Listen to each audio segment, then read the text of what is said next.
Halo, perkenalkan nama saya Yohanes Gersonis Batu, NIM 2023 110041. Baik, pada kesempatan ini saya akan mempresentasikan materi tentang pola pemberdayaan SDM yang mendukung manajemen dalam studi kelayakan. Pola pemberdayaan SDM adalah untuk meningkatkan kemampuan SDM dalam mencapai tujuan dan sasaran studi kelayakan, serta meningkatkan kualitas hasil studi kelayakan. Studi kelayakan adalah suatu proses yang sistematis dan terstruktur untuk meningkatkan kemampuan dan keterampilan. Berikutnya, mengapa pemberdayaan SDM penting dalam studi kelayakan? Pertama, meningkatkan kualitas analisis, di mana komponen mampu melakukan analisis yang lebih mendalam dan akurat. Kedua, mengoptimalkan pengambilan keputusan, di mana SDM yang mengambil keputusan lebih tepat dan efektif.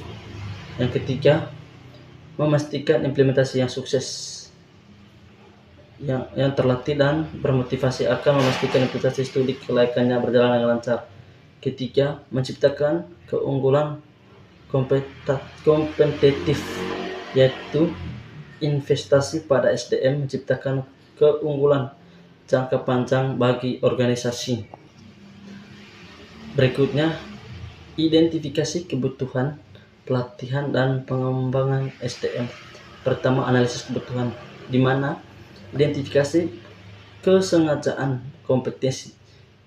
Contohnya, temukan area yang perlu ditingkatkan. Kedua, perencanaan, yaitu susunan program pelatihan yang relevan sesuai dengan kebutuhan spesifik. Ketiga, implementasi, di mana kita melakukan pelatihan secara efektif. Berikutnya, strategi rekrutmen dan seleksi yang efektif. Pertama, sumber kandidat, yaitu gunakan berbagai sumber untuk menarik kandidat terbaik, menerapkan jaringan personal.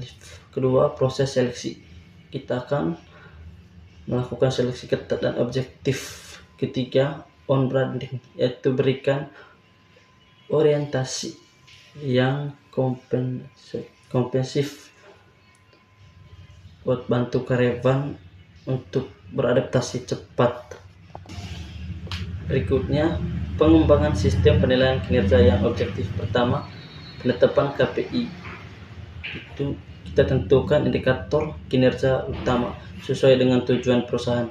Yang kedua, evaluasi berkala, yaitu melakukan evaluasi kinerja secara rutin.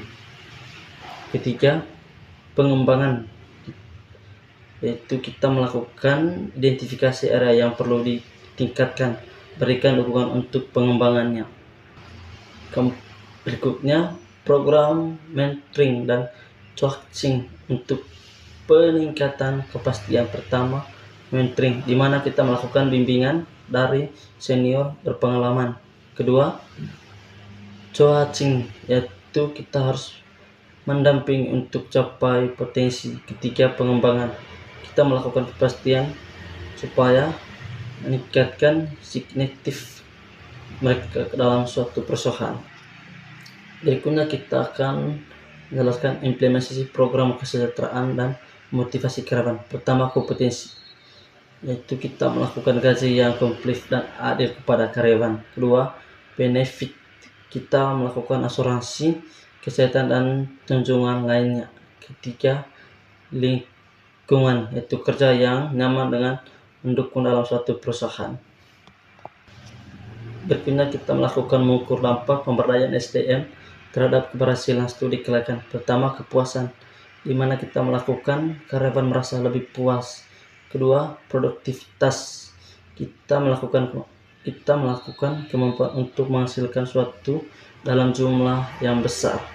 Ketiga, itu retensi, yaitu program penting perusahaan untuk mempertahankan karyawan dalam suatu perusahaan.